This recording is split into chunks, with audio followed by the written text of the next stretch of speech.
भी समझ सकते हो 175 केमिस्ट्री के अंदर मायने रखते हैं। अब आप ये बताओ, मेन बात आपको ये बतानी है जो आपको मैंने बुलाया भी और आप भी, कि क्या करें और क्या ना करें 175 मार्क्स गेन करना। मेहनत सब, बेटा बात सुनो, काम की बात, मेहनत सब करते हैं बट 175 हर एक के नहीं आता।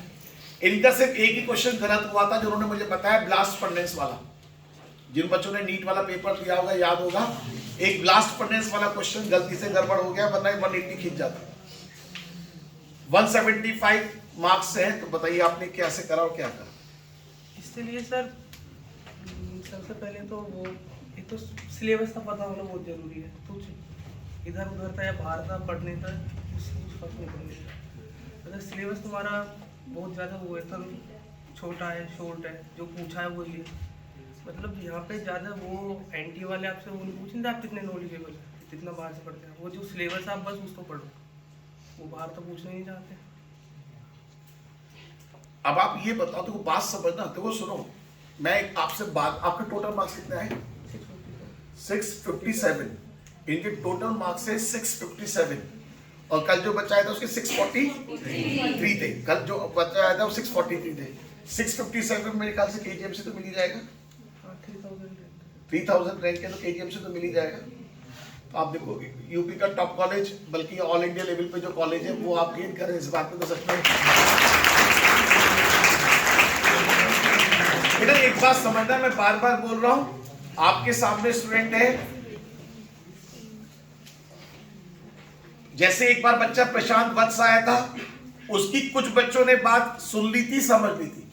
आप ये समझ लो, जिस रास्ते पर आपको चलना है उस रास्ते पर अभी ये चल के आ रहे हैं। इनको पता है कि क्या चीज प्लस है और क्या चीज माइनस है। मेहनत बहुत बच्चे करते हैं, 650 प्लस में जाना हर एक की बस की बात नहीं है। केमिस्ट्री में 175, और सबसे बड़ी बात जो मुझे लगती है कि क्या आपको पूरे साल केमिस्ट्री बहुत ज्यादा पढ़नी पड़ी? नहीं, इस साल मैंने कम पढ़ी। मैं बता रहा हूं, मुझे नहीं लगता कि मेरे स्टूडेंट्स को केमिस्ट्री बहुत ज्यादा पढ़नी पड़ती है, क्योंकि मैं आप लोगों को टेबल की अभी साथ के साथ याद करा दी, क्योंकि मुझे पता है अगर मैंने केमिस्ट्री में इल्झा दिया तो फिजिक्स तो आपकी गई, ये तो डेफिनेटली है। अगर आप केमिस्ट्री में लच के रह गए तो फिजिक्स तो आपकी डेफिनेटली गई। केमिस्ट्री मुझे रिलैक्स करूंगा तब जाके आप फिजिक्स पढ़ने का आपको टाइम मिलेगा, अदरवाइज, क्योंकि मेन चीज क्या है, फिजिक्स आपको मार देती है और उसके लिए आपको टाइम चाहिए। अच्छा, केमिस्ट्री का पेपर सॉल्व करने में, क्योंकि मेरी बात आज हो रही है, आपको एग्जाम में कितना टाइम लगा? 20 से 25। 1 घंटे में बायोलॉजी और केमिस्ट्री पूरी। 1 घंटे में बायोलॉजी और केमिस्ट्री पूरी हो गई थी। 20 से 25 मिनट के अंदर इन्होंने केमिस्ट्री का पेपर सॉल्व कर लिया। और मैंने, अगर आपको मेरी लास्ट की रिकॉर्डिंग याद आती हो, इस बार वैसे पेपर में ज़्यादा टाइम नहीं हुआ, 4 मिनट प्रैक्टिस है। टेस्ट सबसे बड़ा फैक्टर, टेस्ट। और मुझे याद आता है मैंने ऑफलाइन टेस्ट स्टार्ट करे थे, तो मुझे यही बच्चा दिखता था ऑफलाइन टेस्ट देने। चलिए आप तो पहचान नहीं पा रहे होंगे, मुंह पे मास्क मैं नहीं पहचान पा रहा, तो आप क्या पहचानोगे? आप ही आते थे ऑफलाइन टेस्ट देने, जब भी देने टेस्ट देना है, और बच्चे आए नहीं। मैंने ऑफलाइन टेस्ट ओपन रखे थे, मैं कहा आ जाओ टेस्ट दे दो, बच्चे नहीं दे पाए, वजह कुछ भी थी। अब आप मुझे ये बता दो कि क्या क्या बच्चे कर लें केमिस्ट्री के अंदर, नोट्स में से कितना कर लें और क्या कर लें? उसमें तो सर सही बताऊं तो मैंने इस साल मतलब एमटीजी लानी शुरू करी, पर वो मुझ पर पूरी नहीं हुई। अच्छा, पिछले साल मैंने बहुत करा, जो हमारा जब भी मेरे 148 आए थे पिछली बार, वो सिलेबस मेरा पूरा नहीं करवाया टीचर ने पिछली बार। अब मैं टीचर का नाम नहीं ले रहा, किस टीचर ने सिलेबस बहाना बनाया जो भी था, उन्होंने अपने फैमिली प्रॉब्लम बताते हमारे सिलेबस फिजिकल पूरी उठवा दी। आप सोच लो कि आप जो टीचर क्लेम कर रहे हैं अपने सिलेक्शंस की, वो जब सिलेबस ही पूरा नहीं होगा तो आप कैसे कवर करोगे? और लास्ट में, अगर मैंने ऑनलाइन में बता रहा हूं, मैंने लास्ट में 1 महीने तो ऑर्गेनिक के क्वेश्चंस कराए थे सिलेबस कंप्लीट होने के बाद। Biomolecules, polymer, chemistry of life, inorganic के छोटे से छोटा टॉपिक सब कवर किया। मैंने ऑनलाइन में ऐसा करा ही नहीं, जैसे लोग ऑनलाइन के नाम पर क्या होता है, इंपॉर्टेंट टॉपिक करा दी और बाकी छोड़ दिया। मैंने वो नहीं कवर किया, पूरा जैसे आपको पढ़ा रहा हूं सेम। जो लैंग्वेज आपको लिख के दे रहा हूं सेम मैंने पढ़ाया था ऑनलाइन पे, और इसका फायदा मिला। इन्होंने प्रॉब्लम्स भी पूछी मुझसे, हर बच्चा इतना इंटरेक्टिव नहीं रहा। कई बार मैं गुस्सा नहीं करता था, मैं कहा इरेगुलर हो रहे हो, बट फिर भी लगातार पढ़ते रहे। अब आप कुछ बातें ऐसी बता के जाओ बच्चों को जो फायदा दे। सर सबसे पहले तो नंबरों की 650 थी, मतलब जब मैं पेपर देने में जा रहा था इस दिन भी मैं सोच में होता था 650 लाने हैं तो वो आएंगे थे, मतलब कि सब्जेक्ट में कितना स्कोर होगा, तो उसने सिर में दर्द कर दिया मेरे को। फिर मैंने दवाई ली और मैं गया देखी तो पता नहीं चला 175 कहाँ से बंदे वो होते ही चला गया। तो जब पेपर में बैठ के मुझे बात समझ में आई थी, नंबर तो अगर स्टोर माइंड में ले आए तो फिर तो बैंड बजनी है, लेकिन अगर हाथ पे चली जाए तो बस फिर तो। हमारी गीता में जो लिखा है ना, हम लोग पढ़ पढ़ के बोर हो गए, क्या कि कर्म किए जाओ फल की चिंता मत करो, क्योंकि हमने वो बात कितनी बार सुन ली और उस बात का असर खत्म हो गया। कई बार क्या होता है, कोई बात बहुत अच्छी है और सुबह से शाम तक बार बार सुनते रहो, असर खत्म। अब देखो ये वही बात का कंक्लूजन बता रहे हैं। अगर आप ये सोच के जाओगे कि मुझे इस मैच में सेंचुरी मारनी है, हो सकता है पहली बॉल भी आउट हो जाओ। भाई तेंदुलकर को सुनो, तेंदुलकर को गॉड मानते हैं क्रिकेट में, और वो भी नर्वस 99 का शिकार हो गया था। 99 पर आकर 10-12 बार वो आउट हुआ है और ज्यादा। क्यों? वहां पर ज्यादा प्रिकॉशन ले गया। जब ज्यादा प्रिकॉशन के साथ खेलोगे वही गलतियां कर जाओगे। आपको अपना नेचुरल परफॉर्मेंस देनी है, मैं बार बार कह रहा हूं नेचुरल परफॉर्मेंस। और वो कब होगी? आप प्रैक्टिस करते रहिए, आप प्रैक्टिस करते रहिए, प्रैक्टिस करते रहिए, आपको पता भी नहीं चलेगा कब परफेक्शन आपका आ जाएगा। वही चीज आपको समझनी है। मैं आपको बार बार बोल रहा हूं, सिलेक्शन का कोई शॉर्टकट नहीं है। एग्री करते हो इस बात को? आप करेंगे तो नंबर आएंगे, नहीं करोगे नहीं आएंगे। क्वेश्चन सॉल्व करते रहिए। इन्होंने एक बात जो बोल रहे हैं, इनकी बात को मैं कंक्लूड कर रहा हूं, सिलेबस के ऊपर फोकस रहिए। बाकी पढ़ने के लिए उम्र पड़ी है, रिसर्च करनी। आपको केमिस्ट्री में रिसर्च नहीं करनी। बहुत से टीचर्स क्या करते हैं, नाम मैं किसी का ना आज तक लिया ना लूंगा। ऑर्गेनिक में मेरे पास अभी इतने मोटे नोट मेरे साथ। देखो कल वो बच्चा क्या बोल रहा था, याद है 6-6 महीने ऑर्गेनिक पढ़ाते रहेंगे। पता चला एक टॉपिक पकड़ लिया टॉटोमेरिल, अब पता चला उसी को 15 दिन पढ़ाए जा रहे हैं। बच्चे को लग रहा है बहुत अच्छा, बट एक बात जानते हो ना, एक फिजिक्स में फॉर्मूला होता है, output upon input into 100 efficiency का, है ना। इनपुट ज्यादा होने से कभी भी नंबर नहीं आते। एफिशिएंसी कब होगी? जब आपकी बैलेंसिंग सही होगी। आउटपुट इनपुट बराबर जैसी चीज है तो एफिशिएंसी में कन्वर्ट हो जाएगी।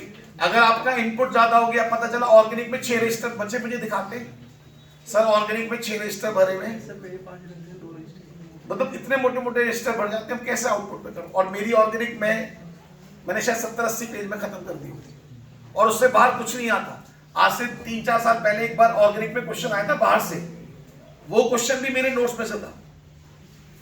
वो था नाइट्रोबेंजीन का रिडक्शन वाला क्वेश्चन था, वो भी क्वेश्चन नोट्स में से था, जबकि वो क्वेश्चन किसी भी ना एलेंस में था ना आकाश में था, किसी भी कोचिंग में नहीं था, तब भी वो नोट्स में ही कवर था। और कई बार मैं नोट्स सोचता हूं कि और शॉर्ट कर दूं, यकीन मानना एक लाइन काटना मुश्किल हो जाता है।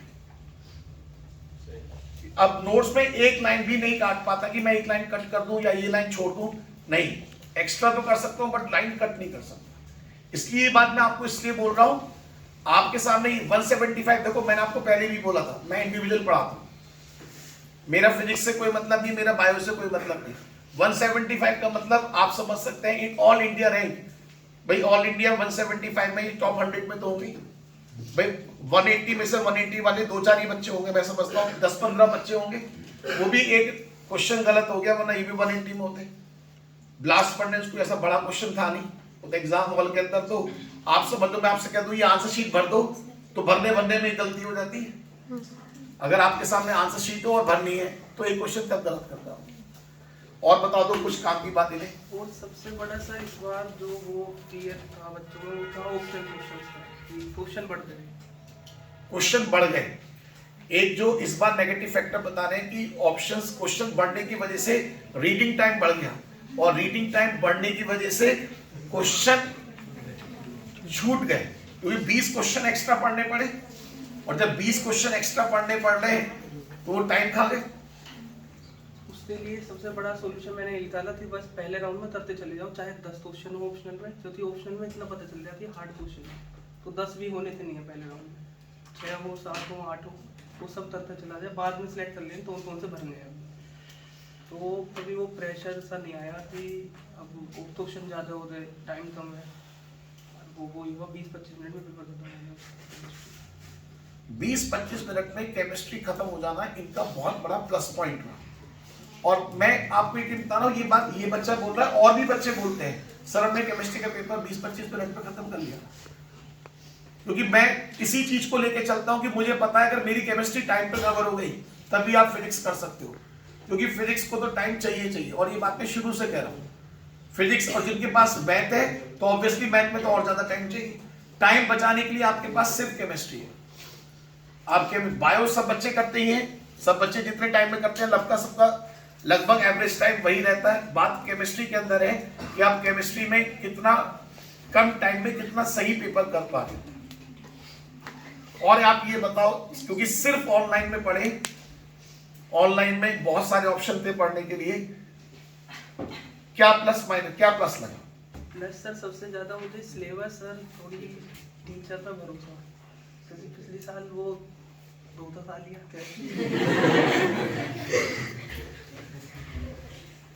केमिस्ट्री में धोखा खा लिया। देखो आप एक बात समझ लो कि ये बात तो आप समझ सकते हो, अगर सिलेबस 30% छूट जाए या 40% किसी का सिलेबस छूट जाए तो मैं नहीं समझता कि टीचर को क्लेम करने का राइट है। अगर 40% 30% सिलेबस छोड़ने के बाद किसी टीचर को मुझे नहीं लगता कि सिलेक्शन क्लेम करने का राइट है। और इस बच्चे ने, आप देखो मेरे को जब मार्कशीट नंबर आया तभी पता था 170 में, और मैंने इसका नाम क्लेम भी नहीं किया था, अगर आपको याद आता। मैंने कहा जब तक रिजल्ट आ जाएगा तब क्लेम करेंगे, उससे पहले मैं ये नहीं, सब लोगों ने एक्सपेक्टेड करके सब जगह क्लेम कर दिया, सब जगह गा दिया। मैंने कहा जरूरत नहीं गाने की, हम काम कर रहे हैं, सही काम कर रहे हैं, काम करेंगे, रिजल्ट आप लोग निकालोगे। और मुझे अगली बार यकीन है कि आप, इस बार मुझे नंबर ऑफ स्टूडेंट्स ज्यादा चाहिए सिलेक्शन वाले।